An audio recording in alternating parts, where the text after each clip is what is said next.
அனைவருக்கும் வணக்கம். என் பெயர் சுபாஷ். நான் 2ஆம் வகுப்பு படிக்கிறேன். நான் இப்போது ஒரு கதை சொல்ல. அந்த கதையோட பேர் காகமும் அன்னப்பறவையும். ஒரு பெரிய மரம் இருந்துச்சு. அந்த மரத்துக்கு அருகில ஒரு ஆறு போயிட்டு அந்த ஆறுல ஒரு அன்னப்பறவை தினமும் நீந்தி கொண்டே இருக்குமா.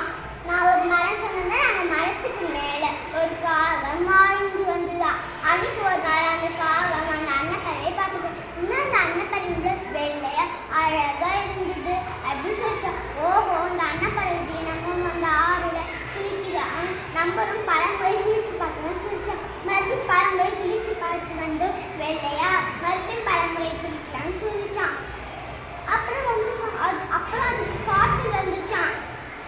அப்புறம் அது கூண்டுக்குள்ளே அப்புறம் படுத்துருச்சான். அப்புறம் அவங்க ஃப்ரெண்டுலாம் வந்தாங்களாம். வந்து கூப்பிட்டோன்னே வா வா நம்ம வெள்ளாட அப்படின்னு கூப்பிட்டான் அந்த காகத்தை. அப்புறம் வந்து வரேயா. அப்புறம் சொல்லிச்சான், எனக்கு